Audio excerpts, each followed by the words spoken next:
El síndrome metabólico, también conocido como síndrome X, síndrome plurimetabólico, síndrome de insulinoresistencia, o síndrome de Riven, es la conjunción de varias enfermedades o factores de riesgo en un mismo individuo que aumentan su probabilidad de padecer una enfermedad cardiovascular o diabetes mellitus tipo 2, las cuales son las primeras causas de muerte a nivel mundial y en México. Síndrome metabólico se le llama a la conjunción de anormalidades bioquímicas, fisiológicas y antropométricas que ocurren simultáneamente y pueden dar oportunidad o estar ligadas a la resistencia a la insulina y, por lo tanto, incrementan el riesgo de desarrollar diabetes mellitus, enfermedad cardiovascular o ambas. Dentro de estas entidades se encuentran obesidad abdominal, intolerancia a la glucosa o diabetes mellitus tipo 2, presión arterial alta y dislipidemia caracterizada por triglicéridos en sangre elevados y colesterol de alta densidad bajo.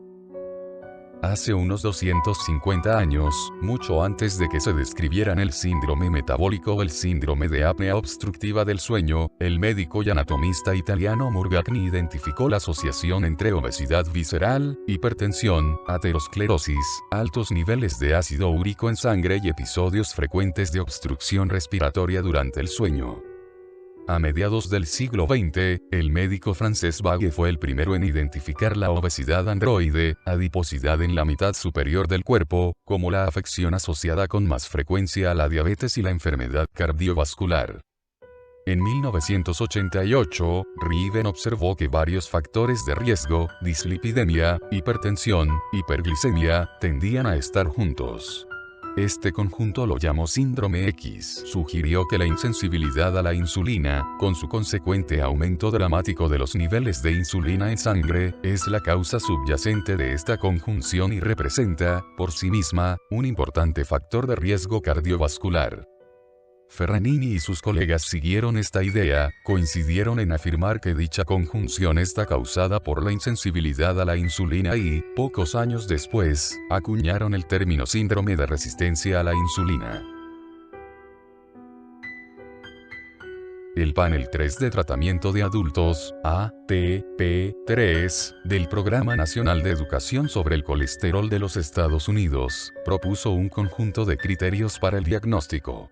Al igual que la Federación Internacional de Diabetes, esta última propone como el componente esencial es la obesidad central, medida mediante el perímetro de la cintura. Seleccionando valores específicos según el grupo étnico, basándose en los datos disponibles que vinculan el perímetro de la cintura con otros componentes del síndrome metabólico en distintas poblaciones.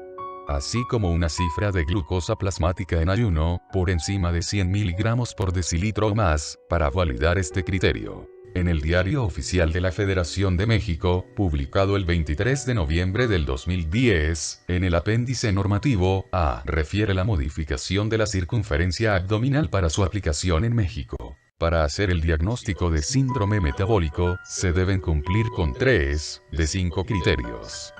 Presión sistólica, igual o mayor a 130 milímetros de mercurio o presión diastólica, igual o mayor a 85 milímetros de mercurio o un tratamiento contra la hipertensión diagnosticada anteriormente.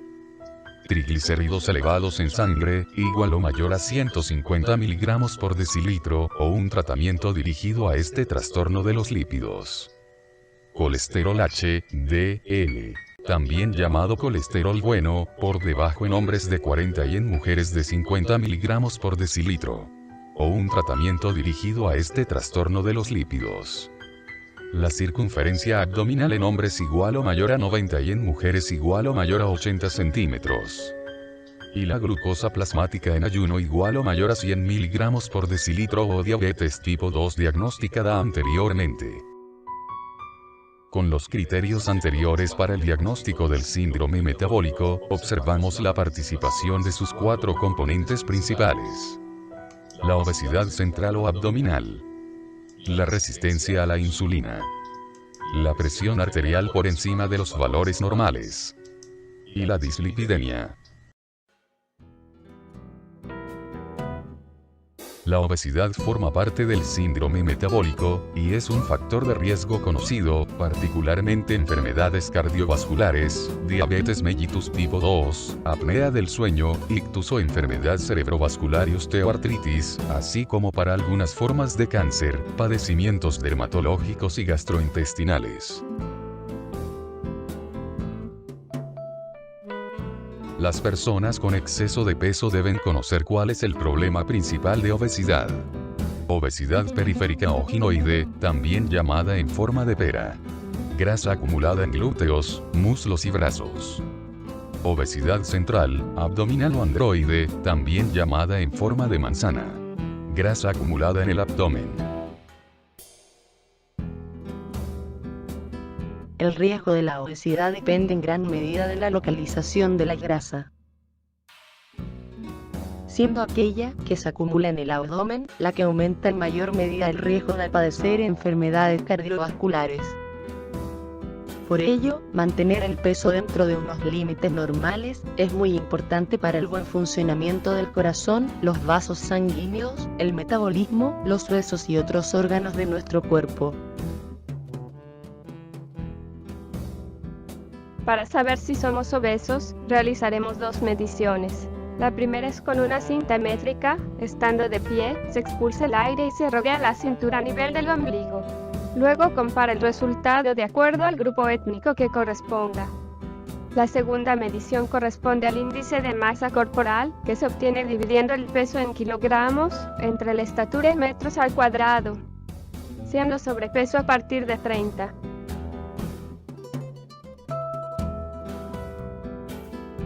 El perímetro de cintura es uno de los criterios para el síndrome metabólico. Es un indicador independiente de grasa corporal, abdominal, visceral y subcutánea abdominal. Y es mejor para predecir estas variables que la combinación de perímetro de cintura e índice de masa corporal. El aumento del perímetro de cintura y el índice de masa corporal van asociados a la pérdida de sensibilidad a la insulina y el aumento de los índices de insulina en ayunas.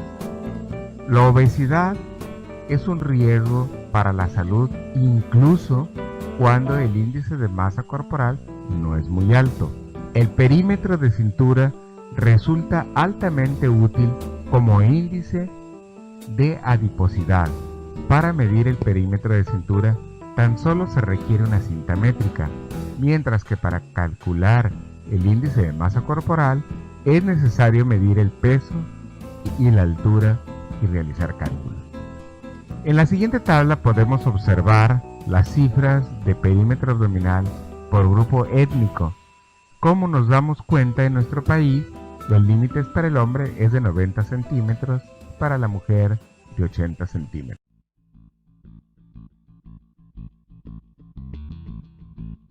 La resistencia a la insulina se considera como un tronco común de algunas enfermedades como la diabetes mellitus, la hipertensión arterial y la obesidad central, además de estar presente en individuos intolerantes a la glucosa o incluso en el 25% de personas de peso normal, aparentemente sanos con tolerancia normal a la glucosa.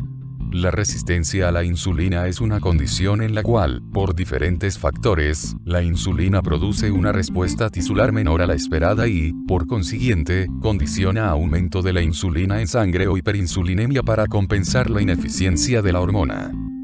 La hiperinsulinemia, por sí misma, es capaz de producir efectos metabólicos sobre el equilibrio hidroelectrolítico, activar procesos de crecimiento y expresión génica que producen daño orgánico, o bien, afectar procesos de coagulación y reparación.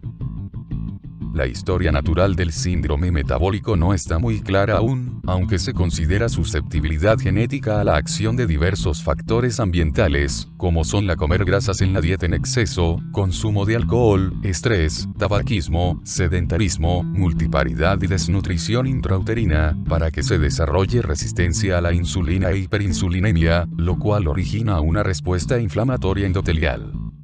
Una susceptibilidad genética adicional propicia que este trastorno se exprese como enfermedades diversas: hipertensión arterial, diabetes mellitus tipo 2, dislipidemia y obesidad, entre otras, las cuales a su vez condicionan más afectación endotelial, que finalmente acelera y agrava la ateroesclerosis, favoreciendo la presencia temprana de complicaciones cardiovasculares. El síndrome metabólico debe concebirse como una entidad clínica caracterizada por la asociación de varias enfermedades vinculadas fisiopatológicamente a través de resistencia a la insulina e hiperinsulinemia. A continuación, una breve explicación sobre el mecanismo que puede llevar a la resistencia a la insulina. Cuando ingerimos alimentos, nuestro organismo los convierte en glucosa o azúcar para su uso en la producción de energía. La glucosa se absorbe en el intestino delgado, de donde es transportada al torrente sanguíneo. Por medio del torrente sanguíneo, la glucosa llega a todas las células del cuerpo. Durante la comida y un poco después, en cuanto pasa la glucosa a la circulación sanguínea, se convierte en un polisacárido, o sea, el glucógeno, en el músculo y en el hígado para almacenarse. Así estaremos protegidos contra una baja de concentración de glucosa en sangre. El páncreas es un órgano situado por debajo del estómago.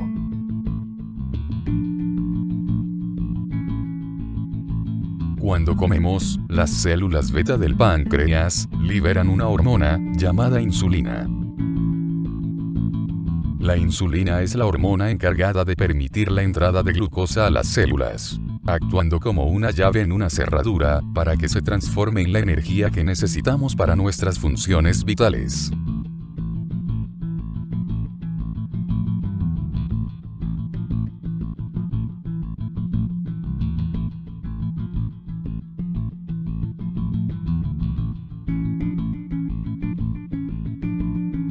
En algunas ocasiones el páncreas produce insulina, pero el organismo no la utiliza de manera adecuada. A esta condición se le conoce como resistencia a la insulina.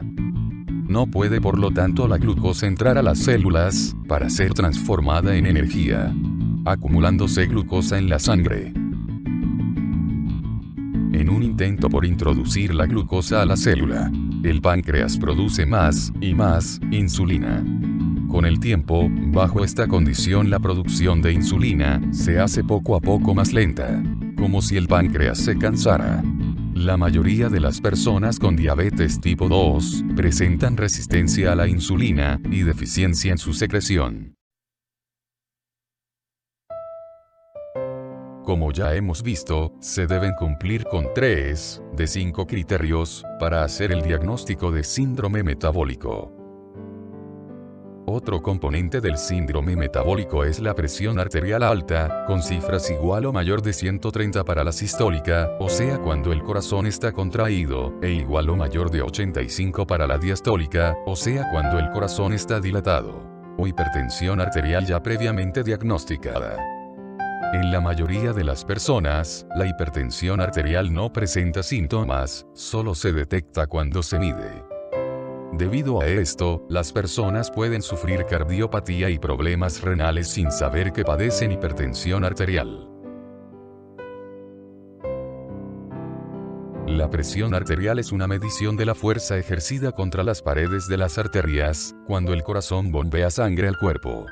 A medida que envejecemos, somos más propensos a padecer de presión arterial alta, ya que nuestros vasos sanguíneos se endurecen con la edad, por la acumulación de colesterol que obstruyen el paso de la sangre por las arterias.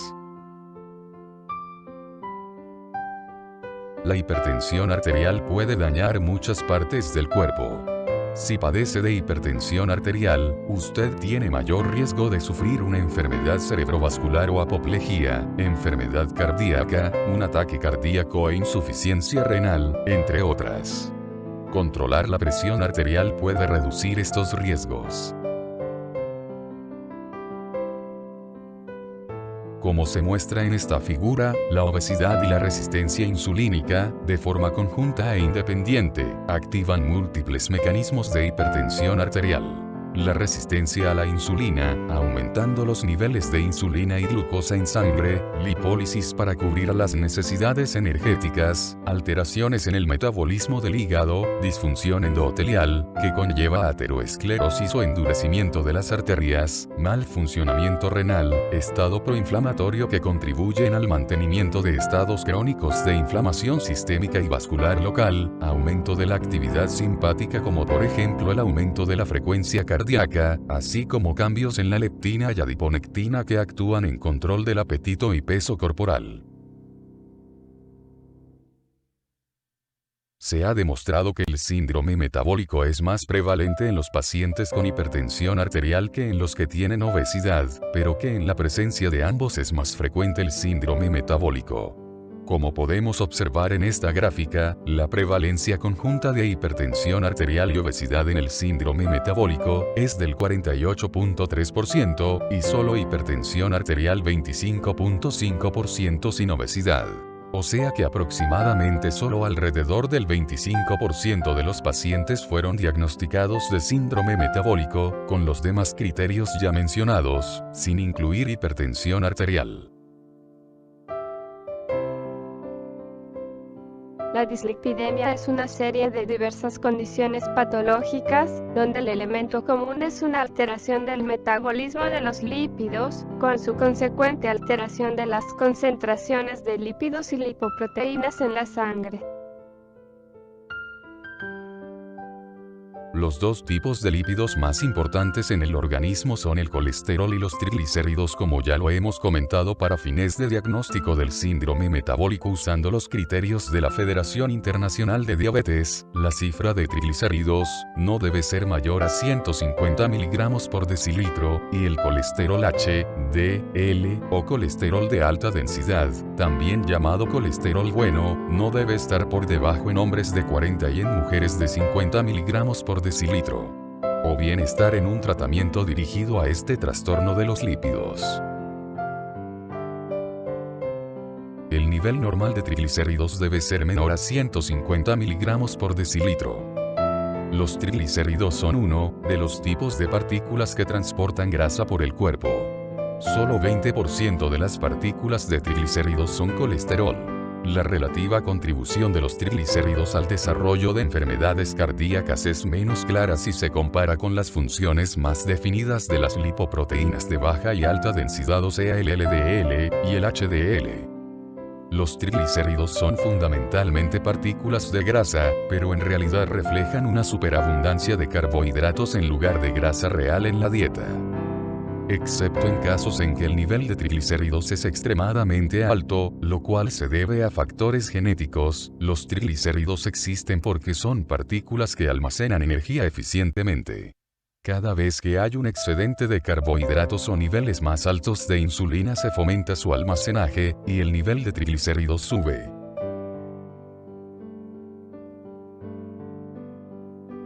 Tenemos lipoproteínas de baja y alta densidad, o sea el LDL, o colesterol malo, y el HDL o colesterol bueno. Para fines de los criterios de diagnóstico de síndrome metabólico, tomamos como criterio las lipoproteínas de alta densidad o HDL, las cuales están por debajo en hombres de 40 y en mujeres de 50 mg por decilitro. En el caso del LDL o colesterol malo, porque se acumula en las arterias. Sí, es deseable que se encuentre en menos de 100 mg por decilitro y en pacientes con riesgo alto por una o varias condiciones asociadas, por ejemplo diabetes e hipertensión arterial. En este caso es deseable que se encuentre menor a 70 mg por decilitro. El HDL o colesterol bueno funciona como un camión de basura. ayudando a que las partículas de colesterol malo o LDL no se depositen en las arterias, sino que lo sacan de su sistema. Cuanto más alto el HDL, mejor. Lo que se quiere es que la mayor cantidad de colesterol salga del cuerpo, en lugar de que se quede dentro y encuentre un lugar donde acumularse.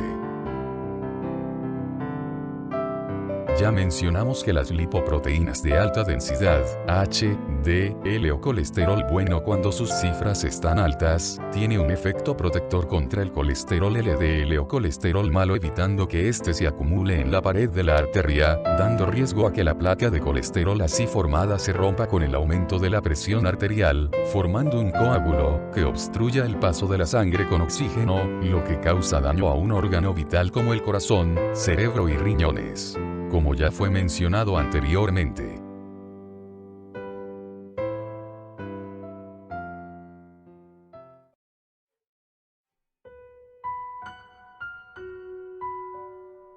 Como ya lo hemos mencionado, el síndrome metabólico es un conjunto de anormalidades bioquímicas, fisiológicas y antropométricas, ligadas a la resistencia a la insulina, que nos aumenta el riesgo para obesidad abdominal, intolerancia a la glucosa o diabetes mellitus tipo 2, hipertensión arterial y dislipidemia, así como sus múltiples complicaciones. Debemos de tomar en cuenta que, al igual a la mayoría de los padecimientos, lo más importante es la prevención. Entre los factores más importantes que debemos evitar son los malos hábitos alimenticios, el sedentarismo, el estrés y el tabaquismo, tomando en cuenta que el riesgo se exacerba con la edad. La modificación del estilo de vida sigue siendo la piedra angular del tratamiento y la prevención. La decisión de mantener un estilo de vida saludable debe tomarse lo más temprano posible, ya que con el paso de los años el riesgo aumenta y la mayoría de las ocasiones no nos damos cuenta por la ausencia de síntomas. Es mejor no tener que esperar, tener 3 de los 5 criterios necesarios para integrar el diagnóstico de síndrome metabólico, y entonces tomar la decisión de iniciar con un estilo de vida saludable. Así que si aún no lo hemos hecho, iniciemos cuanto antes. Nuestra dieta debe ser completa, equilibrada, suficiente, variada y adecuada. En el paciente obeso, perder peso previene la progresión de la intolerancia a la glucosa, a la diabetes. Se mejora la sensibilidad a la insulina. El régimen dietético hipocalórico es la base del tratamiento para la reducción de peso.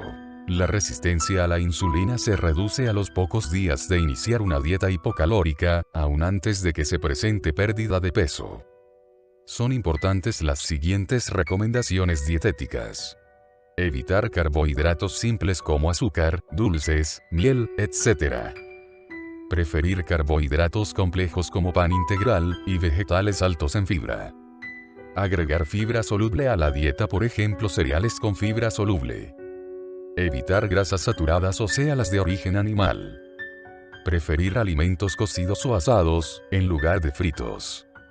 El tipo de dieta puede ser individualizado de acuerdo a las necesidades particulares de cada paciente, por lo cual debe consultar a su médico o a su nutriólogo.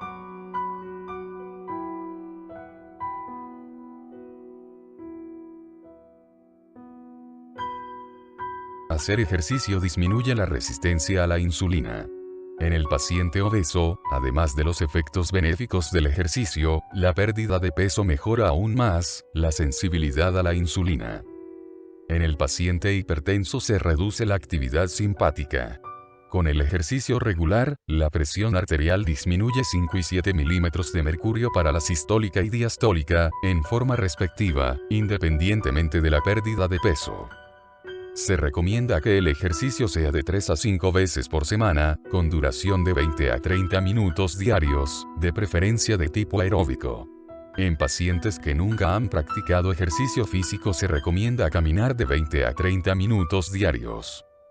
El ejercicio debe iniciarse a una intensidad leve, e incrementarse en forma gradual de acuerdo a la capacidad del individuo. El paciente mayor de 40 años debe tener una valoración cardiovascular previa al ejercicio físico por su médico tratante. Evitar el tabaquismo, ya que se ha demostrado que disminuye la sensibilidad a la insulina, así como también aumenta el riesgo cardiovascular. Es muy importante la evaluación por su médico, para un seguimiento personalizado. De acuerdo a los resultados de su interrogatorio, exploración física y estudios de laboratorio practicados.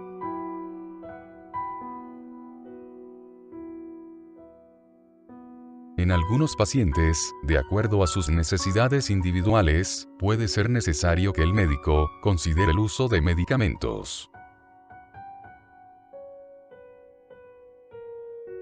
Gracias por su atención.